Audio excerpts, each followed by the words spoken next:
Senhoras e senhores, meu respeitável público, vocês gostaram e a gente voltou com Campo e Bola. A gente vai analisar mais uma seleção pensando na Copa do Mundo, como vocês já sabem, vocês já leram na thumb, se bem que a juventude hoje em dia não gosta de ler, ela prefere esperar as imagens. A gente vai falar da Argentina, que teve nesse ciclo de Copa do Mundo, a Argentina teve 37 jogos, só perdeu 4 partidas. Teve uma grande gira de amistosos comemorativos por conta do título de 2022, mas ainda chega com um time forte, mantendo a base de 2022, quando ganhou a Copa no Catar. 80 gols marcados, 14 gols sofridos. Como é que chega a Argentina? De um Messi, 4 anos mais velho, mas ainda assim, um Messi para essa Copa.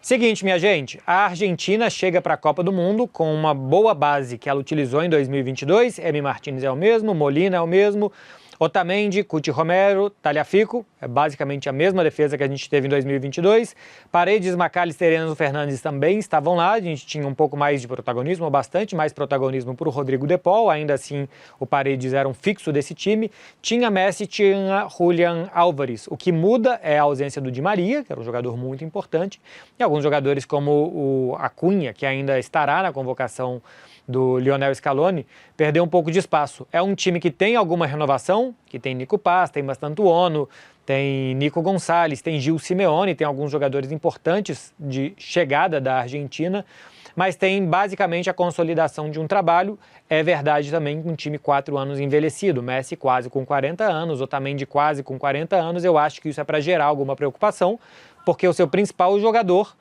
está 4 anos mais velho, que é o Lionel Messi. Embora o jogo da Argentina hoje não passe necessariamente tudo pelos pés de Deus, nosso Senhor, Lionel Messi, mas que ele complete o jogo desse time da Argentina. Quando a gente vai olhar taticamente o que esse time faz, é meio que um 4-4-2, meio que um 4-3-3, isso aqui é o terror de quem gosta de falar, olha ali as linhas bem desenhadas dentro de campo, porque a Argentina escreve por linhas tortas.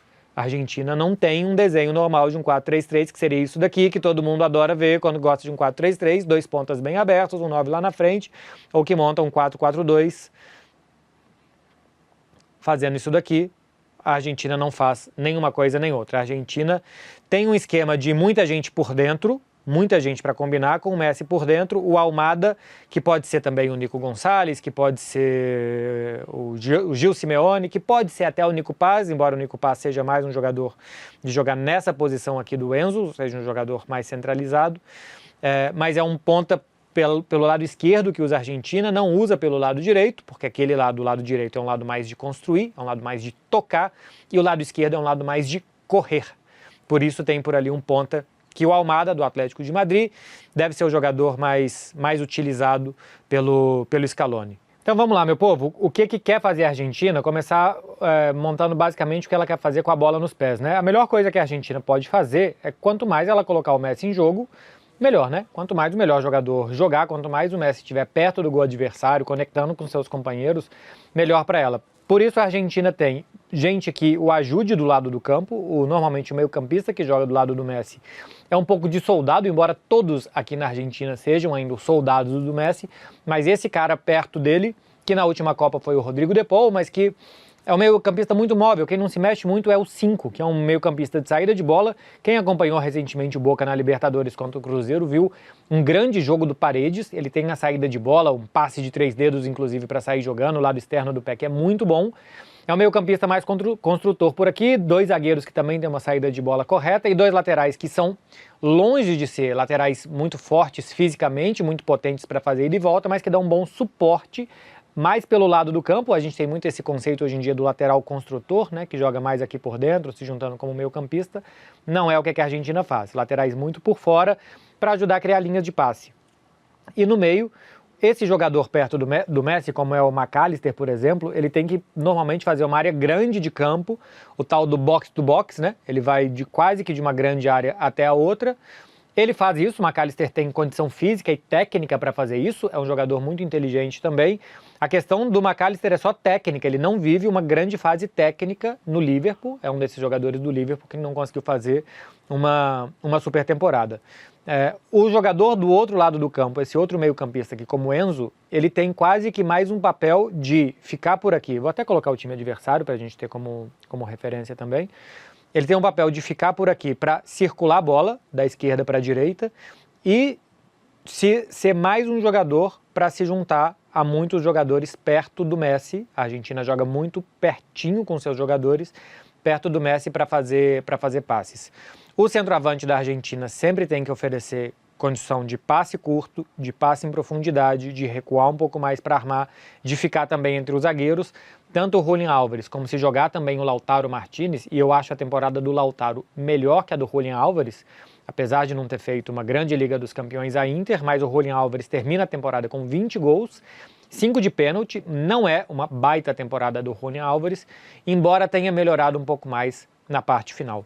O jogador do outro lado, que era o Di Maria, e aqui eu acho que a Argentina perde muito sem o Di Maria, porque era um grandíssimo jogador e muito melhor ainda nos jogos grandes, final de Copa América, final de Copa do Mundo e jogos decisivos, o Di Maria tendia a crescer muito. Hoje tem mais um novato. Se for o Thiago Almada, se for Nico Paz, se for Nico Gonçalves, se for Gil Simeone, são jogadores mais novatos e sem esse poder de decisão do Di Maria. Quando a bola chegar no Messi ou perto do Messi, a Argentina quer juntar muita gente perto dele, porque é claro, quando a bola estiver perto do Messi, o adversário basicamente vai fazer isso daqui, não tem nenhuma linha de passe, um tanto de canela, se recuperam uma bola. A defesa da Argentina é lenta, todos esses jogadores aqui do sistema defensivo da Argentina não são rápidos, então quando a Argentina estiver atacando muito aqui, vai sobrar todo esse espaço aqui entre os seus defensores e seu goleiro, que o adversário pode aproveitar, e inclusive a Argentina precisa, quando perder a bola, precisa apagar esse quadrado. A Argentina precisa, quando perder bola, rapidamente recuperar. E eu acho que é um problema também de um time mais envelhecido, que tem menos poder físico de recuperar. Estou falando de um time envelhecido, mas a Argentina teve, no último amistoso, uma média de idade de 29 anos. A média de idade do Brasil contra a França foi de 27 anos, a França foi de 26. A Espanha tem uma média de idade um pouco mais baixa, mas a Argentina não tem uma média de idade muito mais alta. Eu acho que ela tem jogadores-chave, como Otamendi, Messi, mais envelhecidos. Isso pode fazer diferença. Quando a bola estiver perto do Messi e a Argentina estiver atacando pela direita, vai ser isso daqui, e aí é muito difícil, ela precisa de muitos passes rápidos para atacar o adversário.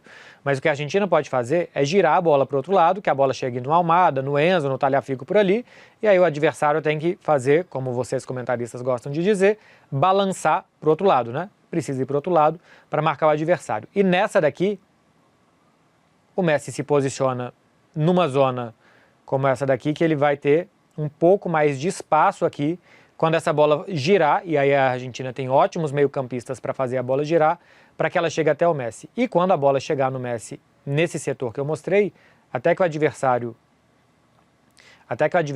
venha e vá se agrupando, vai abrindo espaços que aqui pode ter tabelas, movimentação do Messi e o gol que a gente já viu ele fazer.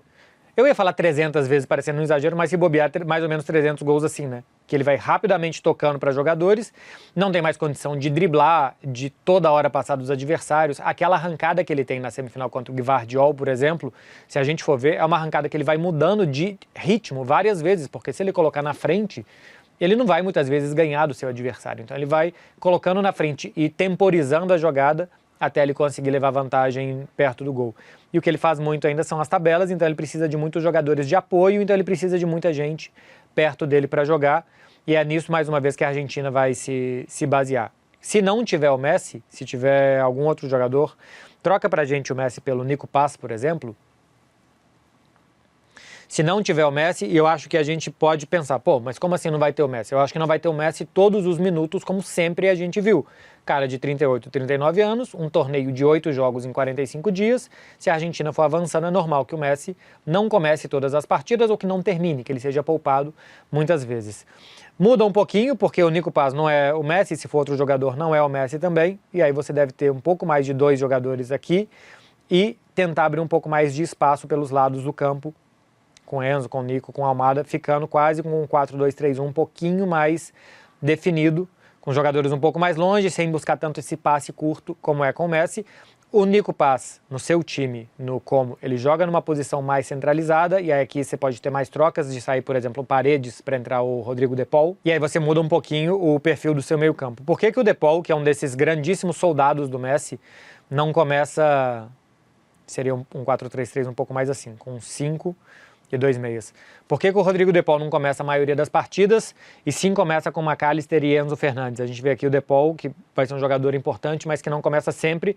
Eu acho que muito por conta do perfil de quem o Messi precisa do lado dele, que hoje o McAllister faz isso bem, acho que faz isso com mais vigor físico até do que o Rodrigo De Paul, e você precisa de mais um meio-campista construtor, como é o Enzo Fernandes hoje. Na Copa de 2022 o Enzo era quase que um 5, hoje ele é um 8, quase um 10, no Chelsea ele joga muitas vezes como 10, um jogador um pouco mais avançado, e esse papel mais criativo o Rodrigo De Paul não faz, o que ele faz mais é quilômetros de uma área para outra.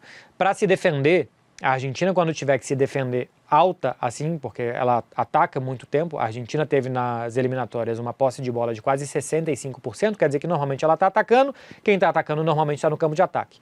Então, quando o adversário for atacar a Argentina, ela precisa recuperar rápido. Volta o Messi para o campo, porque eu não consigo ver o Messi lá de fora jamais. Pode tirar o Nico Paz. Quando ela for se defender, é lógico que o Messi vai ter um trabalho defensivo muito pequeno. Isso aqui vai valer um pouco para a gente falar depois de seleção brasileira. A gente já falou aqui no Campo e Bola outra vez, mas a gente já falou na TNT outras vezes também, que, por exemplo, é provável que o Neymar tenha, na seleção brasileira, um trabalho defensivo um pouco menor, né? Que ele não vai trabalhar tanto sem bola, mas sim que outros jogadores vão trabalhar mais para ele. A Argentina, sem a bola, tende a se fechar com uma linha de 4 quase, com esse ponta aqui fechando por aqui, o McAllister fechando do lado direito, o Enzo, que era um meia, volta como um outro volante, e vai trabalhar muito mais o Julián Álvares ou o centroavante que tiver. Para o Messi, basicamente, esse zagueiro não joga e eu não jogo, e aqui estamos combinados que um anula o outro, e a partir daqui a Argentina se defende com 8, 9 jogadores para recuperar a bola, e quando for acionar o Messi, é claro que não vai acionar ele para correr. Então, por exemplo, a gente tem no gol da Argentina na final da Copa de 2022, uma jogada que a Argentina está saindo jogando, e o Messi que ele precisa quando ele for receber a bola numa recuperação da Argentina, são jogadores para ele dar passes curtos e a partir daqui a Argentina jogar. É bom time, para mim fez um ciclo festivo demais, o ciclo de Copa do Mundo da Argentina é muita festa, é muito amistoso. A última data FIFA está o Brasil jogando contra a França, está o Brasil jogando contra a Croácia, está a Argentina jogando contra a Mauritânia, a Argentina jogando contra a Zâmbia. A Argentina não quis jogar contra a Espanha, a finalíssima, não quis se expor a jogar contra a Espanha, perdeu 4 jogos, mas ganhou uma Copa América sem jogar bem. É verdade que os outros jogaram pior, uma vez que quem ganhou foi a Argentina, mas não jogou bem na Copa América. Perdeu jogos para a Colômbia, para Paraguai, para Uruguai, e perdeu o último jogo para o Equador já classificada. Foram as 4 derrotas desse ciclo da Argentina, que eu não acho que ela tenha sido tão testada assim. E o grande jogo, o creme de la creme, foi contra o Brasil, muito bagunçado e sem o Messi. É um cenário que a gente não vai ter na Copa, nem um Brasil muito bagunçado, ou um adversário de elite muito bagunçado, e nem a Argentina sem o Messi, como a gente teve naquele jogo contra o Brasil. Então, para mim, a Argentina é uma incógnita. Ela passando em primeiro do seu grupo, ela pega quem passar em segundo do grupo de Espanha e Uruguai, já no 16avos de final, já pode ser uma pedreira, e ela passando em segundo, ela pega o primeiro desse grupo. Então, pegar o Uruguai é uma pedreira. A Argentina perdeu do Uruguai em Buenos Aires, nas eliminatórias, e depois venceu fora de casa, uma derrota por 2-1 e uma vitória por 1-0, lá e cá. E se for pegar a Espanha, é um dos favoritos a ganhar a Copa. Então a Argentina já tem um cruzamento muito duro logo nos 16avos de final, passando do seu grupo. Mas é um time que chega com o Messi, que de novo está acelerando antes da Copa. Messi tem, até o momento que eu estou gravando esse vídeo, 15 jogos na temporada, 13 gols e 6 assistências pelo Inter Miami, jogando na de sempre. Muita gente perto dele, muitas tabelas, e ele consegue se aproveitar isso muito bem. E ele tem jogadores que entendem muito bem essas tabelas que ele quer fazer. Para finalizar o vídeo aqui no Campinho Tático, só mostrar para vocês o que é o desenho ideal da Argentina para a gente voltar para a posição inicial. Eu acho que estou sempre montando, não sei se vocês viram no vídeo do Brasil também, adversários com linha de 5, tá? Porque eu acho que Copa do Mundo, quem pode se defender com linha de 5 acaba se defendendo. Um volante, um meio-campista muito perto do Messi, um meio-campista armador do outro lado, um ponta que avança e volta muito, um centroavante mais móvel, laterais que passam muito pouco, então são muito defensivos, e esses dois zagueiros por aqui. Só um ponto, vamos ver se o Couto Romero chega bem, né? Porque está lesionado com o Tottenham, vamos ver se ele chega bem até a Copa do Mundo. Essa é a Argentina, meu povo, do Campo e Bola para vocês. Meu povo, espero que vocês tenham gostado, espero que vocês tenham entendido alguma coisa da Argentina. Eu espero que eu tenha entendido alguma coisa da Argentina também. Fiquem com a gente para o próximo Campo e Bola, hein? Não percam, porque vem muito mais seleções aqui que a gente vai analisar para vocês, pensando na Copa do Mundo. Tchau, tchau, meu povo. Até mais.